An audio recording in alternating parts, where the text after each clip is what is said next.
안녕하세요. 전라도 광주광역시에서 뷰티숍을 운영하고 있는 30대 후반의 여자입니다.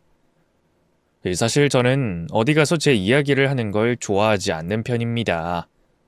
그 이유는 제 이야기를 들은 사람들 대부분이 저를 동정하기 때문이랍니다.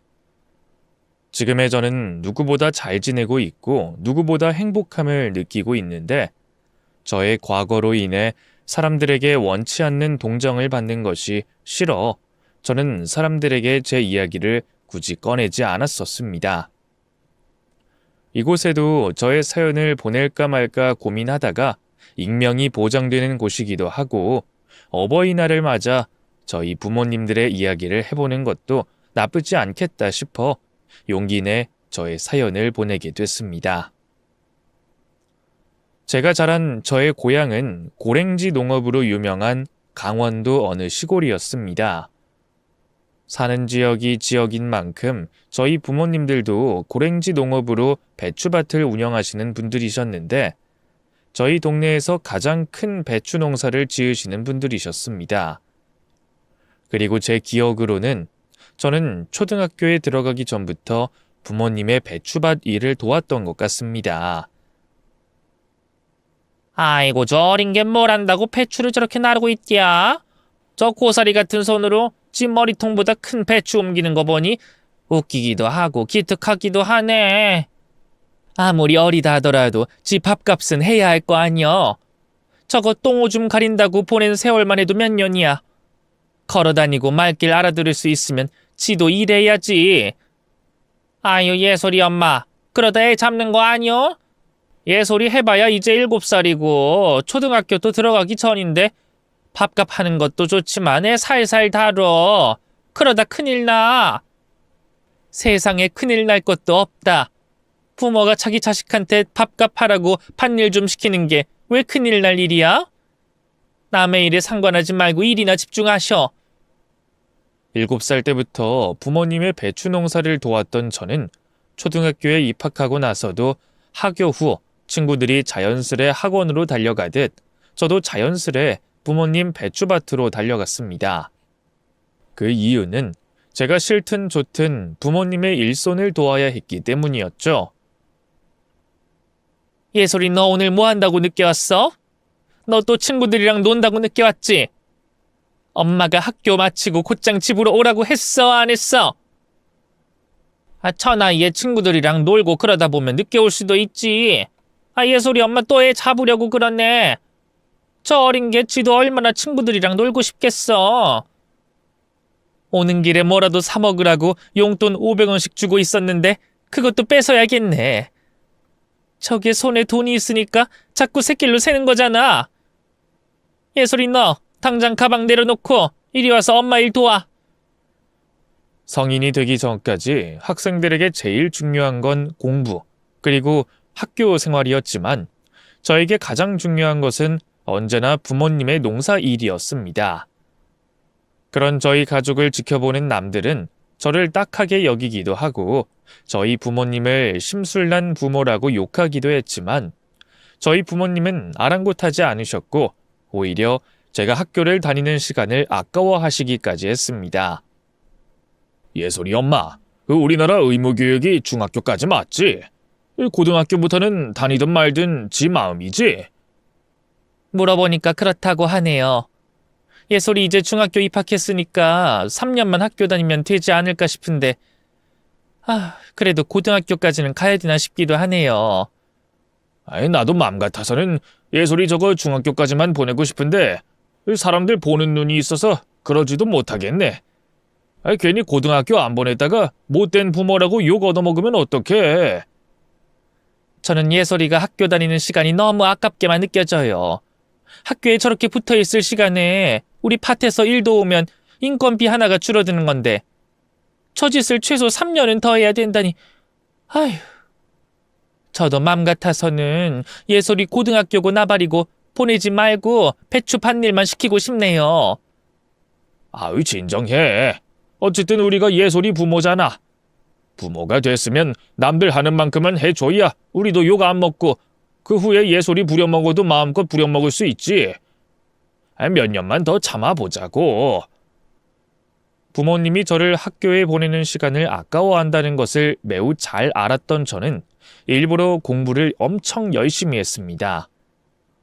친구들 부모님들을 통해서 자식이 공부를 잘하면 부모님이 기뻐한다는 걸 깨달았기 때문에 제가 공부를 잘하면 저희 부모님들이 기뻐하시면서 저를 대학교까지 보내주지 않으실까라는 기대감 때문에 저는 시키지도 않은 공부를 정말 열심히 했었습니다. 엄마, 저 이번에 1등한 과목만 해도 4개나 돼요. 그것도 다 중요 과목이라 제가 반에서 1등이라고 봐도 무방할 정도예요. 그래? 네가 공부머리는 좀 있나 보구나. 잘했다. 근데 예솔아, 너 공부 그렇게 할 시간에 엄마 일이나 돕지 그러냐? 저 학생이잖아요. 학생이면 공부 잘해야 되는 거 아닌가요? 그리고 저 매일 배추밭 일 돕고 잠들기 전에 짬내서 공부한 건데 그 시간에 공부하는 것도 안 되는 거예요? 1등 좀 해왔다고 너 지금 엄마한테 말대꾸 하는 거니? 너 주말에도 공부하려고 배추밭 일 대충 하고 책상 앞에 앉아 있잖아. 내가 몰라서 이러는 줄 알아? 주말이 온전히 네 시간이라고 생각하지 말고 주말에도 배추밭 일 도와. 부모님은 제가 반에서 1등을 하든 꼴등을 하든 관심이 없으셨고 오히려 제가 1등을 하는 것을 탐탁치 않아 했습니다. 공부할 시간에 부모님의 일을 도우라는 둥 여자가 공부 잘해서 어디다 써먹겠냐고 하시면서 제가 공포스러워할 만한 발언도 서슴지 않고 내뱉으셨습니다. 예솔이 너 쓸데없는 짓 그만해라. 반에서 1등을 하든 전국에서 1등을 하든 너는 고등학교 졸업하면 여기 남아서 우리 일 도와야 되는데 1등에서 어디다 쓰니? 네가 대학을 갈 거야? 유학을 갈 거야? 엄마, 저 성적 괜찮게 잘 나오면 대학 가고 싶은데 그러면 안 되나요? 제 성적 정도면 서울도 거뜬히 갈 수 있는데 저 갈 수만 있다면 서울에 있는 학교로 가고 싶어요. 너 진짜 간이 배 밖으로 튀어나왔구나. 서울은 무슨 서울이야? 엄마 말 못 들었어? 너는 여기 남아서 계속 배추밭 일 도와야 된다고. 어디 겁도 없이 부모를 떠나서 그 무서운 서울을 갈 생각해? 참말 말고 공부 때려치워. 네가 자꾸 공부하니까 딴 생각을 하는 거잖아. 부모님은 저의 공부를 방해하거나 어떻게든 저를 부모님 품에 벗어나지 못하게 했고 그럴 때마다 저희 집에서 일하시는 동네 아주머니들께서 저를 감싸주시면서 저 대신 엄마에게 화를 내주기도 하셨습니다. 아니 예솔이 엄마는 애가 반에서 1등하고 왔으면 잘했다고 칭찬은 해주지도 못할 망정 왜 공부했다고 뭐라고 해?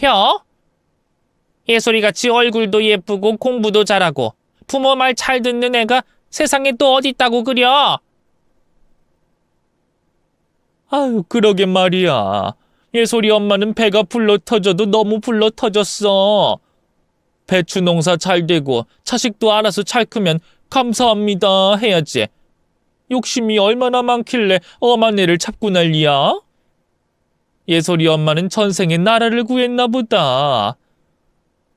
저희 부모님 배추밭에서 일하시는 아주머니 대부분이 제가 어릴 때부터 저를 평생 봐오신 분들이셔서 그런 건지 부모님이 계시지 않을 땐 가끔 저에게 이런 말씀까지 해주셨습니다. 예솔아, 너희 엄마랑 아빠가 너 대학교 안 보내준다고 하면 고등학교 졸업하자마자 뒤도 돌아보지 말고 이 동네에서 도망가 버려라. 성인 되면 부모 없어도 너 하고 싶은 거 뭐든 다 할 수 있으니까 그냥 여기서 도망가 버려. 그래 예솔아. 부모도 부모 노릇을 해야지 부모지. 자식 새끼 배추밭 일만 시키고 창창한 앞길 막으면 부모도 아니다. 내가 봤을 때 너희 엄마랑 아빠는 너 절대로 대학 안 보내주고 평생 여기에 붙잡고 살 것 같구나. 아줌마들이 원래 남의 집 일에 참견 잘 안 하는데 예솔이 너는 우리 딸 같기도 하고 너무 안타까워서 하는 말이니까 우리 말 흘려듣지 말고 너 여기서 벗어날 준비 틈틈이 해. 알겠니? 중학교 때까지만 해도 부모님이 저를 부려먹는 것에 대해 심각성을 느끼지 못했고 부모님의 일을 돕는 건 자식으로서 당연히 해야 할 도리라고 생각을 했었습니다. 하지만 고등학교에 들어가고 난 후 저는 저희 부모님이 제게 하시는 모든 행동들이 부모로서 해서는 안 될 행동이라는 것을 깨달았고, 그때부터 저는 부모님 손에서 벗어나려 안간힘을 썼습니다. 엄마, 선생님이 제 성적이면 수능 안 보고 수시로도 충분히 서울에 갈 수 있다고 하셨어요. 그래서 저 수시로 대학 갈 생각인데 저 대학 보내주실 거죠? 너 귀머거리야? 아니면 기억상실증이라도 걸렸어? 내가 몇 번이나 말했잖아. 네 인생에 대학 같은 건 없다고. 네가 있어야 할 곳은 여기라고. 내가 몇 번이나 더 말을 해줘야 돼? 엄마, 저는 대학 가고 싶고 저도 다른 애들처럼 마음 편히 공부하고 싶어요. 솔직히 여기는 제가 없어도 되는 곳 아닌가요? 저 없어도 엄마 밭일 도울 일손은 수두룩한데 왜 꼭 제가 있어야 된다는 거예요? 야, 내가 너 먹여줘, 입혀줘, 키워줘. 거기에만 들어간 돈이 얼만데 그래? 내가 너한테 쓴 돈 생각하면 너 적어도 여기에 20년은 더 썩어야 돼. 내가 너한테 쓴 돈 어떻게 갚을 건데? 대학 가면 오히려 돈을 더 써야 된다는 건데 나 너한테 더 이상 돈 같은 거 쓰기 싫다.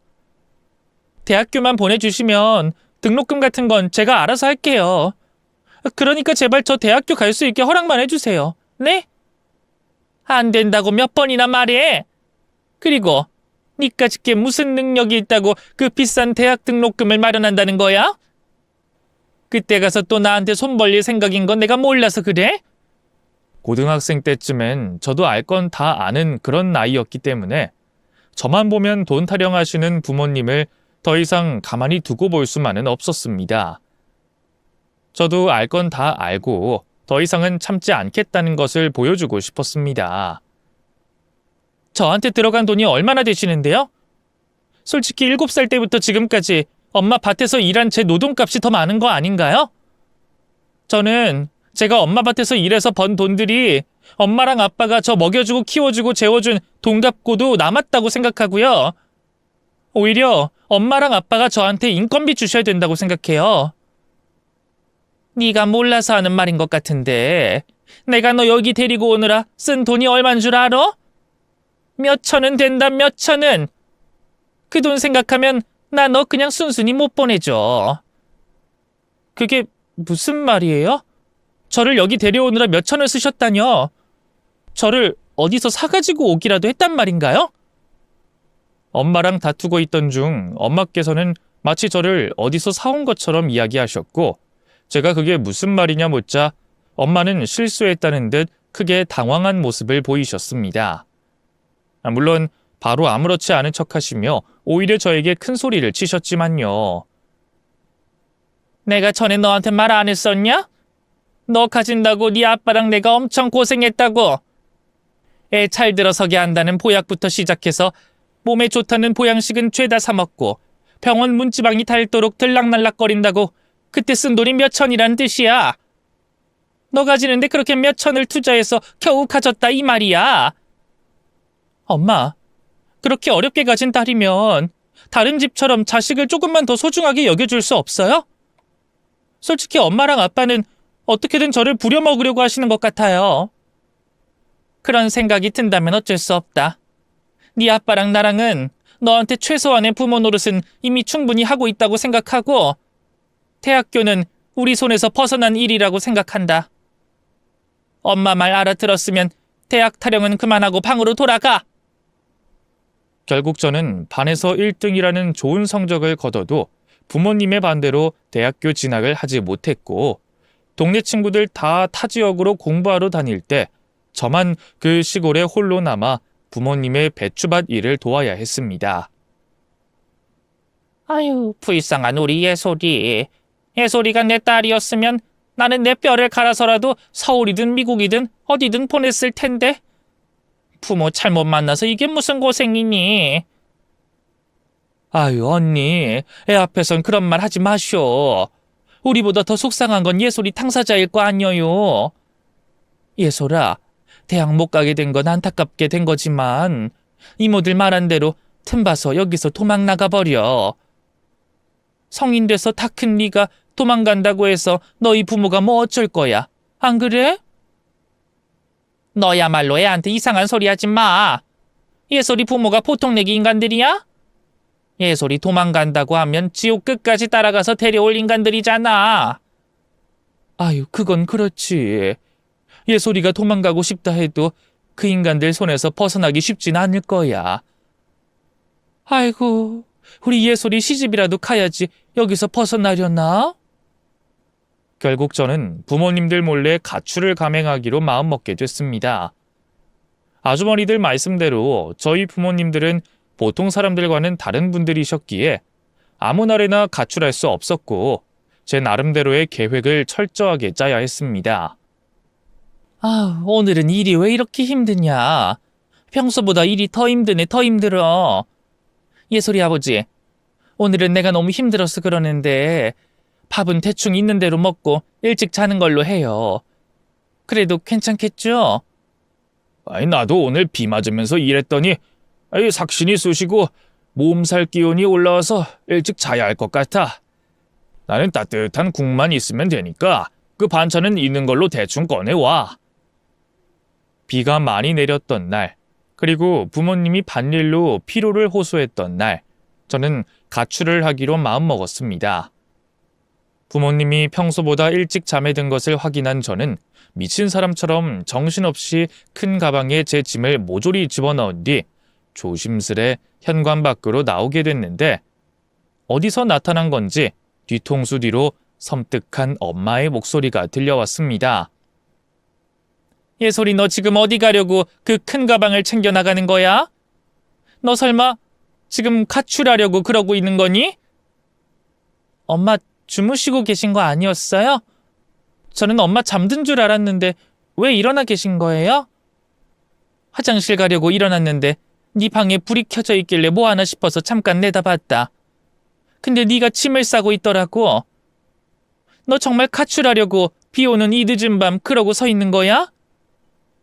엄마, 저 더 이상 여기서 못 살아요. 저도 제 삶을 살고 싶어요. 그러니까 제발 저 모른 척 해주세요. 부탁할게요. 저는 엄마가 저를 붙잡기 위해 맨발로 집 밖으로 뛰쳐나오는 모습을 보자마자 들고 있던 우산도 내팽개치고 미친 듯이 마을 입구로 달리기 시작했습니다. 엄마의 고함 소리에 잠에서 깬 아빠도 저를 잡겠다고 달려오셨고 저는 결국 두 사람의 손에 붙잡히고 말았습니다. 제발 저 좀 보내달라고요. 저도 친구들처럼 제가 하고 싶은 거 하면서 살고 싶어요. 저도 대학도 가고 싶고 제 또래 친구들도 사귀고 술도 마시면서 놀고 싶다고요. 미친년 같으니라고. 네 인생이 걔네 인생이랑 같은 줄 알아? 네 인생은 태생부터가 달라 이년아. 너는 여기서 평생 우리랑 같이 살아야 된다고. 이 마을에서 나가고 싶거든. 나 죽으면 그때 나가. 그때. 엄마랑 아빠는 제가 이렇게 사는 게 불쌍하지도 않으세요? 7살 뭣도 모를 때부터 배추밭에서 일하면서 자랐는데 이제는 그만하고 저 놓아주실 때도 됐잖아요. 다른 부모는 자식이 행복하기만을 바란다는데 엄마랑 아빠는 왜 저를 못 잡아둬서 안달이시냐고요. 너 내 새끼잖아. 너 내 거잖아. 그러니까 아무데도 못 보내. 아무데도 못 보낸다고. 내가 너를 놓아줄 때까지 너는 죽이 되든 밥이 되든 여기 있어야 돼. 내가 너 묶어둬서라도 여기 잡아둘 거니까 그렇게 알아. 결국 부모님 손에 잡힌 저는 다시 집으로 돌아가야 했지만 저는 그날 이후부터 부모님의 배추밭 일을 돕지 않았습니다. 부모님은 당장이라도 저를 배추밭으로 끌고 갈 기세였지만 저는 방에 틀어박혀 한 발자국도 움직이지 않았죠. 그렇게 지내길 며칠 흘렀을 때 저희 집으로 일을 하러 온 아주머니 두 분의 대화 내용을 우연히 엿듣게 됐습니다. 예솔이 아직도 방에서 안 나오고 그러고 있어? 아휴, 예솔이만 생각하면 내가 너무 마음이 안 좋아. 예솔이가 가출하겠다고 동네 뒤집었던 날 맘 같아서는 내가 예솔이 엄마 아빠 붙잡고 예솔이 보내주고 싶더라니까. 애가 안 돼도 너무 안 됐어. 아설아, 예솔이 엄마 아빠가 예솔이 데리고 온다고 쓴 돈이 얼만데? 대충 들어보니까 1억은 되는 것 같던데? 짠순이 중에 짠순이인 예솔이 엄마가 1억이나 써서 예솔이 데리고 왔는데 예솔이를 쉽게 보내려고 하겠어? 예솔이 엄마랑 예솔이 아빠가 애 갖고 싶어서 예솔이 데려온 게 아니라 평생 부려먹으려고 예솔이 데려왔다는 소문이 이제 보니까 사실인 것 같아. 아무리 내 배 아파 낳은 자식이 아니라지만 그래도 부모가 됐으면 저렇게까진 못할 텐데 말이야. 그렇게 저는 아주머니들의 대화를 통해서 제가 부모님들의 친딸이 아닌 돈을 지불하고 어딘가에서 사온 딸이라는 걸 알게 됐습니다. 그리고 그날 점심을 먹으러 집으로 온 부모님께 달려가서 물었습니다. 엄마, 저 아기 때 사진 보여달라고 할 때마다 매번 안 보여주셨잖아요. 제 앨범 어딨어요? 어디 있는지 알려주시면 제가 꺼내볼게요. 너 아기 때 사진 같은 거 없어. 그런 거 없어서 네가 보여달라고 할 때마다 찾기 힘든 곳에 처박아뒀다고 거짓말했었던 거야. 그나저나 생뚱맞게 아기 때 사진은 갑자기 왜? 방구석에 처박혀 있으니까 네 아기 때 사진이 궁금하던? 유치원생 때부터 사진은 있는데 갓난아기 때 사진이 없는 게 이상하기도 하고 궁금해서요. 근데 왜 제 아기 때 사진은 없는 거예요? 일하기도 바쁜데 네 사진 찍을 시간이 어딨어? 더더욱이나 이런 깡촌 시골에서 누가 애 사진 찍고 자빠져 있냔 말이야. 네가 조금 컸을 때는 주변에서 하도 사진 찍어둬라 남는 게 사진이다 하니까 어쩔 수 없이 몇 장 찍어둔 거지. 왜 아기 때 사진은 없냐는 저의 질문에 엄마는 눈빛 하나 바뀌지 않고 뻔뻔하게 거짓말을 하셨고 아빠는 두 귀를 막으셨는지 제 말에 그 어떤 반응도 하지 않았습니다. 태연하게 거짓말을 하고 있는 두 사람을 보고 있자니 제가 이 집의 딸이 된 이유를 알고 있다는 사실을 숨기고 싶지 않았습니다. 저를 돈 주고 어디서 사오셨으니까 아기 때 사진이 없는 거겠죠. 저 얼마 주고 어디서 사오셨어요? 1억은 줬다는데 그게 사실이에요? 그래서 그 돈 뽕 뽑아 먹으려고 저 이렇게 붙잡아 두고 사시는 거예요? 그래서 겨우 7살 된 애를 그렇게 부려 먹으신 거냐고요? 너 지금 무슨 소리 하는 거야? 그리고 내가 돈 주고 널 사왔다는 이야긴 어디서 듣고 이러는 거니? 누가 그런 소리 하든. 왜요? 엄마랑 아빠가 저 돈 주고 사온 거 이 동네 사람들 다 알고 있던데 제가 어디서 들었든 그게 무슨 상관이에요? 언젠간 저도 알게 될 거라고 생각하지 않으셨어요? 언제까지 저한테 그런 큰 비밀을 숨길 수 있을 거라고 생각하셨어요? 엄마랑 아빠는 평생 밭일만 하고 살아서 세상에 비밀은 없다는 말도 모르고 사셨어요? 저의 말이 끝나기 무섭게 엄마는 들고 있던 숟가락을 던지시더니 배추밭으로 쫓아 달려갔습니다. 저 못된 인간이 또 무슨 짓을 하려고 그러는 건가 싶어 따라가 봤더니 엄마는 눈에 보이는 아무 아주머니의 머리채를 붙잡고 늘어지셨습니다. 너지? 네가 예솔이한테 내가 돈 주고 사왔네 어쨌네 그 소리 했지? 너 맞지? 여기서 입 제일 싼 년이 너니까 너일 게 분명해. 어머 언니, 내가 언제 그랬다고 이러는 거야? 언니 진짜 미쳤어? 내가 아니면 어쩌려고 나한테 이 짓거리를 하는 거야? 너 아니면 누가 그딴 소리를 한 거야? 누구야? 당장 나와! 누가 그딴 헛소리 퍼뜨리고 다녔는지 당장 나오라고! 2번 다시는 그놈의 새치어 못 놀리게 만들 거야. 누군지 당장 차수해! 아니 언니, 예솔이 입양된 사실 예솔이 당사자 빼고 이 동네 사람들 다 알고 있었는데 예솔이가 언제 어떻게 알게 되는지 뭐가 그렇게 중요해? 언젠간 터질 일이 터진 건데 왜 난리인 거냐고. 언니 설마 예솔이 입양된 거 평생 숨길 생각이었어? 제가 돈 주고 어딘가에 데리고 온 딸이라는 걸 알게 됐던 당일날엔 부모님들과 저는 그 어떤 대화도 나누지 않았습니다. 부모님들은 저에게 어떤 말을 어떻게 해줘야 할지 머리를 싸매고 고민하신 듯 했고 저는 어떻게 이걸 트집 잡아 이 집에서 나갈까라는 고민에 그 어떤 말도 하지 않은 것이었죠. 그리고 며칠 후 부모님이 저를 불러 앉히셨습니다. 네가 어쩌다가 여기 오게 된 건지 궁금해할 것 같아서 그 이야기 해주려고 한다. 그 이야기에 앞서 오해 하나 풀자면 우리가 너를 데려온 이유는 너를 부려먹을 생각으로 데려온 게 아니라 우리한테도 자식이라는 것이 필요해서 데리고 온 거니 그 부분에 대해서는 오해하지 말아줬으면 좋겠다. 알겠으니까 어쩌다 제가 이곳에 오게 됐는지부터 이야기해주세요. 그리고 저희 친부모님들은 어디에 계시는지도 알려주시고요. 네 친부모들이 어디에 어떻게 지내는진 나도 잘 모른다. 내가 너희 친부모에 대해서 아는 건 찢어지게 가난한 사람들이라는 것밖에 없어. 나는 중개인 통해서 너희 부모 만났는데 너희 친부모들이 너를 키울 돈이 없다고 너를 넘겨주면서 1억만 달라고 하길래 그 돈 주고 너 데리고 온 것밖에 없다. 너 데려오면서 혹시라도 딸이 보고 싶으면 연락하라고 연락처도 줬는데 아직까지 연락 온 건 없더구나. 엄마가 제게 들려준 제 입양된 과정을 들으면서 크게 충격을 받긴 했지만 이 말을 곧이곧대로 믿어도 되나라는 의구심이 들기도 했습니다. 왜냐면 제 양부모님들이라면 충분히 저에게 거짓말하고도 남을 분들이셨기 때문이었죠.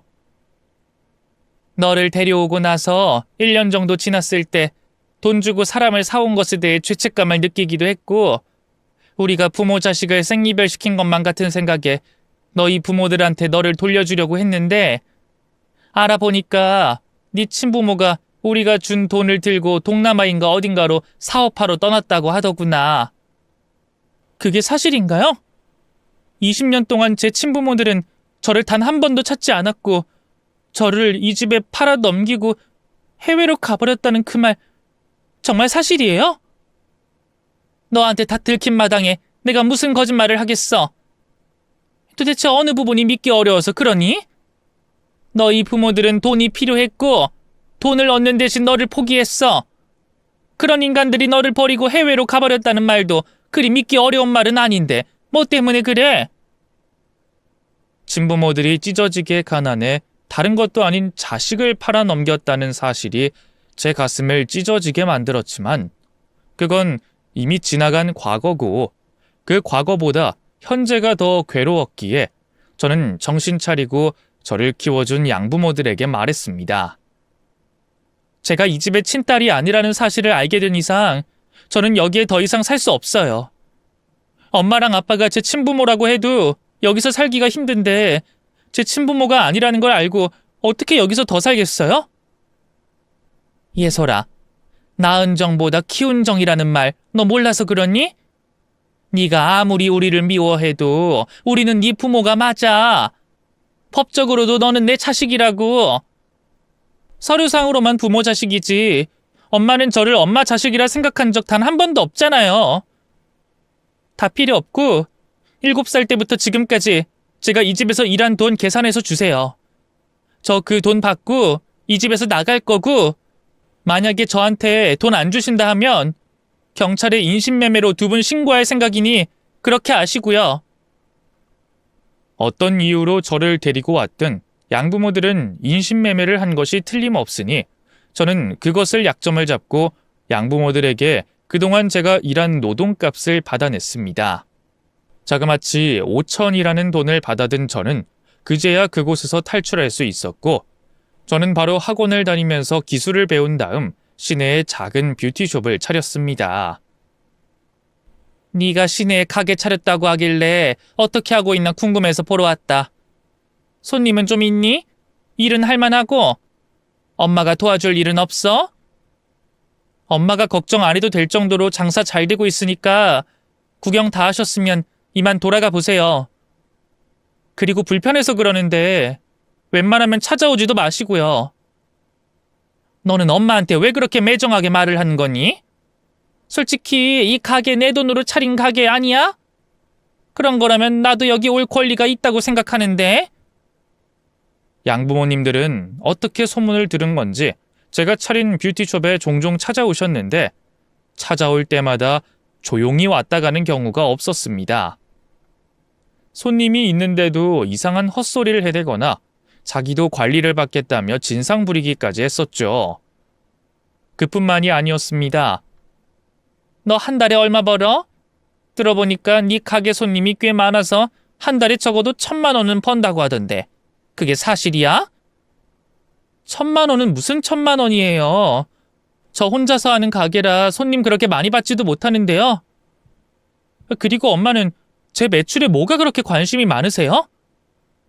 나는 네가 버는 돈의 반을 내가 가져갔으면 하는데 넌 어떻게 생각하냐? 어쨌든 이 가게 내 돈으로 차린 거면 내가 그 돈은 회수해 가야 되지 않겠어? 엄마 진짜 저한테 경찰에 신고당하고 싶으셔서 이러시는 거예요? 제가 엄마랑 아빠 인신매매로 경찰에 신고 못할 것 같아요? 거기다 7살 난 애한테 노동 착취한 것까지 모조리 신고당하고 싶으세요? 제가 지금 가만히 있는 건 그간 함께 살아온 정 때문이에요. 제발 저 좀 그만 괴롭히시라고요. 엄마는 어렵게 차린 저의 뷰티숍의 매출의 일부분을 요구하셨고 가끔은 제가 바쁠 때 가게로 찾아와 카운터에 있는 돈통에서 돈을 훔쳐가기도 했습니다. 그 일이 1년 넘게 지속되자 몸이 아플 정도로 스트레스를 받은 저는 양부모님들 몰래 부동산에 가게를 내놓고 양부모님들이 찾아올 리가 없는 곳으로 도망을 와버렸습니다. 제가 아는 한 양부모들에게 연고지가 없는 곳은 전라도였기에 저는 전라도에서 자리를 잡을 생각이었습니다. 그리고 다시 그곳에서 뷰티숍을 차릴 생각으로 매장 자리를 찾아 헤매고 있었는데 길을 잃고 어쩌다 우연히 들린 골목길 전봇대에서 아주 낡고 오래된 전단지와 마주하게 됐습니다. 평소 같았으면 제 눈에 들어오지도 않을 전단지였겠지만 그날은 이상하게 제 시선이 그곳에 꽂혔고 저는 얼마나 오래 붙어져 있었는지 노랗게 빛바랜 전단지를 보자마자 그 전단지 속 사진의 어린아이가 저라는 것을 단번에 알 수 있었습니다. 그렇게 저는 그 전단지를 가지고 집으로 돌아와 며칠 동안 고민한 뒤 그 전단지에 적혀있는 전화번호로 전화를 걸었습니다. 안녕하세요. 전봇대에 붙어있는 실종 아동 전단지 보고 연락드렸는데 전단지 속 아이를 찾고 계시는 분이 맞으실까요? 아직도 이런 전화가 오네요. 그 전단지 속에 있는 아이 잃어버린 엄마가 제가 맞긴 한데 장난 전화라면 그만해 주세요. 아이 찾는 동안 지금까지 단 한 번도 저는 제대로 된 전화 받아본 적 없어서요. 이제는 그만 좀 해주셨으면 좋겠네요. 절대로 장난으로 전화 건 건 아니고요. 제가 그 전단지 속 아이를 알고 있는 것 같아서 연락드렸어요. 죄송하지만 저 좀 만나주실 수 있으실까요? 친엄마로 추측되는 사람은 만나달라는 저의 말에 말없이 한참을 고민하셨습니다. 아무래도 저를 찾는 기간 동안 많은 사람들에게 속아 마음고생이 심한 듯해 보였죠. 그렇게 1분 가까이를 고민하던 친엄마는 마지막으로 저를 만나보겠다고 말했습니다. 근데 제가 지금 다리가 많이 불편해서 멀리 가질 못하는데 가능하다면 그쪽이 저희 집으로 와주실 수 있을까요? 네, 그 주소만 알려주시면 제가 찾아가도록 하겠습니다. 내일 찾아뵈도 괜찮겠죠? 저는 다음 날 친엄마에게 받은 주소로 찾아갔는데 저는 주소지 건물 앞에 도착 후 큰 충격에 빠질 수밖에 없었습니다. 친엄마가 살고 있는 집은 달동네 중에서도 가장 높은 곳에 위치하기도 했는데 집이 내일 당장 무너져도 이상하지 않을 만큼 낡고 오래된 집이었습니다. 천장은 또 어찌나 낮은지 160 조금 넘는 제 머리가 천장에 닿을 것만 같았습니다. 여기까지 올라오느라 고생 많았죠? 집이 오래된 집이라 깨끗하지가 못하네요. 이런 곳으로 모시게 돼서 정말 죄송하게 생각합니다. 그나저나 우리 딸을 알고 있다고 하셨는데 어떻게 아는 사이인지요?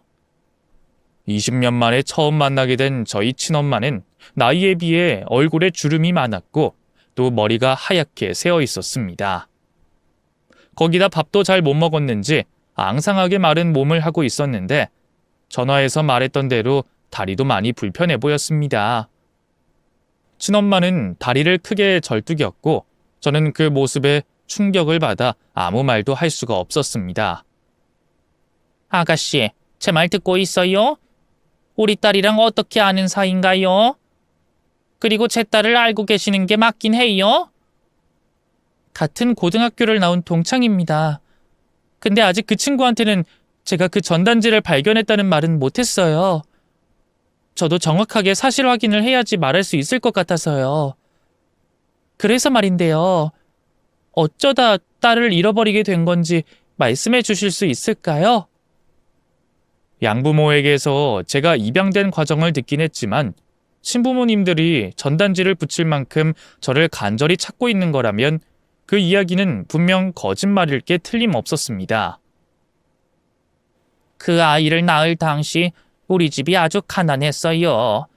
단칸방 구할 돈도 없이 가난했어서 출생신고도 못했고 이대로는 안 되겠다 싶어서 딸아이라도 살릴 마음에 부잣집에 입양 보내기로 결심한 거였어요. 부잣집에 입양 보내겠다고 결심하셨으면서 왜 갑자기 전단지를 붙여서 딸을 찾기 시작한 건가요? 그것도 실종 아동인 것처럼 붙여놓으셨던데요. 아이를 좋은 곳으로 입양해준다는 중개인을 만났어요. 의사 집안에 아주 잘 사는 집으로 아이를 입양 보내주겠다고 하더라고요. 그래서 빚을 내서 중개 수수료를 중개인에게 건넨 후에 딸아이를 보냈는데 아이를 보내자마자 너무 후회스러운 거예요. 아이를 중개인 품에 안겨주고 뒤돌아서자마자 아이 아빠도 저와 같은 마음인 걸 알고 다시 아이를 붙잡으러 가려던 순간 남편이랑 제가 트럭에 부딪혀 교통사고가 났어요. 친엄마는 그때의 일을 다시 회상하는 것이 힘든 듯 끔찍하다는 표정을 지어 보였습니다. 그날 아이 아빠는 그 사고로 세상을 떠났고 저는 혼수 상태에 빠지게 됐어요. 제가 깨어났을 땐 이미 한 달이라는 시간이 흘러 있었고 중개인은 연락처를 바꾸고 사라진 지 오래더라고요. 그래서 그때부터 저 혼자 아이를 찾기 시작했어요. 전단지를 붙여두면 제 아이를 아는 사람 중 한 명이라도 연락을 주지 않을까 싶어서 전단지를 붙인 건데 쉽지 않더라고요. 경찰에 신고하시지 그러셨어요. 경찰에라도 신고했으면 그 중개인을 찾을 수 있었을지도 모르는데요. 제가 한 짓이 인신매매라고 하더라고요. 제가 경찰에 잡혀가게 되면 아이를 영영 찾을 수 없을 것 같아서 경찰에는 신고하지 못했어요. 말을 끝낸 친엄마는 갑자기 큰 소리를 내며 오열하셨고 죄인처럼 자신의 가슴을 내리치며 오열하는 친엄마를 보고 결국 저도 눈물이 터지고 말았습니다. 저도 친엄마를 따라 울자 친엄마가 갑자기 눈물을 뚝 하고 멈추시더니 저를 뚫어져라 바라보셨습니다. 아가씨가 설마 내 딸이에요? 긴가민가 했는데 아가씨 우는 모습 보니까 죽은 우리 남편이랑 너무 닮은 것 같아서요. 속여서 죄송해요. 저도 궁금해서 찾아온 건데 제가 그 전단지 속 아이가 맞는 것 같아요. 아기 때 제 모습을 저도 잘 몰라서 긴가민가 했는데 제 어릴 때 모습 같더라고요. 아무래도 제가 딸이 맞는 것 같아요. 친엄마와 저는 서로를 끌어안고 한참을 울었고 눈물을 멈추고 난 후 저는 그동안 제가 살아온 이야기에 대해 말해줬습니다. 친엄마는 제가 살아온 이야기를 듣고 난 후 더 큰 소리를 내며 통곡하셨습니다. 그 중개인이 분명 의사 집안에 입양 보내준다고 했었어. 나는 그 말 하나만 믿고 너를 보낸 건데 그런 몹쓸 집에 입양 갈 줄 알았으면 같이 굶어 죽더라도 너를 데리고 있었을 텐데. 아유, 정말 미안하다 아가야. 아니에요. 엄마도 모르고 그러셨을 텐데요. 그나저나 저 때문에 아빠가 돌아가셔서 어떡해요. 엄마 혼자서 많이 힘드셨죠? 왜 너 때문이야? 네 아빠 죽은 건 너 때문이 아니라 다 우리 잘못이다. 나는 아무리 찾아다녀도 너를 찾을 수 없길래 나는 내가 찾지 못하는 좋은 곳에서 살고 있는 줄만 알았어. 근데 그게 아니라 시골 구석에 잡혀 있어서 찾지 못한 거라니. 정말 억울하구나. 엄마는 저희 가족에게 일어난 모든 일들이 다 본인의 탓이라고 자책하셨지만 저는 절대 그 모든 것이 엄마의 탓이 아니라고 생각했습니다. 가난했던 저희 가족들에게 어쩔 수 없이 찾아온 불행 정도라고 생각을 했었죠. 그리고 지금이라도 더 늦기 전에 엄마를 찾을 수 있게 돼 얼마나 다행인지 몰랐습니다. 근데 다리는 왜 이러시는 거예요? 그때 교통사고 나고 치료 못 받으신 거예요? 내가 치료받을 돈이 어디 있었겠니? 너 찾는다고 전단지 만드는 것도 돈 빌려서 만들었는데 다리 치료할 생각은 꿈도 못 꿨지. 그래도 치료는 받으셨어야죠. 지금이라도 제가 치료받을 수 있게 도와드릴 테니까 저랑 같이 병원 가요. 언제까지 이러고 지낼 순 없잖아요. 이미 다 늙었는데 치료는 무슨 치료야. 그리고 나는 친엄마라는 이유로 이제 와서 너한테 부담 주고 싶지 않으니까 나를 부양할 생각은 절대 하지 말아라. 친엄마는 저에게 부담되고 싶지 않다며 저와의 만남을 계속해서 피하셨지만 저는 어려운 환경에서 살고 계시는 엄마를 제가 모시고 살고 싶었습니다. 그리고 저도 지금부터라도 부모의 사랑이 무엇인지 느껴보고 싶었죠. 그런데 제가 새로운 지역에서 새로 차린 뷰티숍으로 저희 양부모님들이 찾아오셨습니다. 어떻게 알고 여기까지 오신 거예요? 누가 말하던가요? 희정이가 말했나요? 두 분 싫어서 여기까지 도망온 걸 알면 찾아오지 말았어야죠. 이번엔 왜 또 찾아오신 거예요? 너는 우리 피해서 도망간다는 데가 왜 하필 광주야? 다 필요 없고 당장 우리랑 강원도로 돌아가자. 강원도로 돌아가면 엄마랑 아빠가 다시 가게 차려줄 테니까 우리랑 돌아가잔 말이야. 싫어요. 제가 왜 당신네들을 따라가야 돼요? 여기까지 오셨으니 드리는 말씀인데 저 여기서 저희 친부모님들 찾았어요. 그러니까 이제 저한테 부모 노릇 할 생각하지 마시고 돌아가세요. 친부모를 찾았다니? 너희 친아빠 죽고 너희 친엄마도 크게 다쳐서 생사를 오간다고 하던데 도대체 어떻게 찾았단 말이야? 양부모들은 제가 친부모들을 찾았다는 말에 놀라긴커녕 어이가 없다는 듯 반응을 하셨습니다. 저희 친부모님들이 저를 입양 보내고 어떻게 지내고 있는지도 알고 있는 양부모들의 모습에 참을 수 없는 분노가 치밀어 올랐습니다.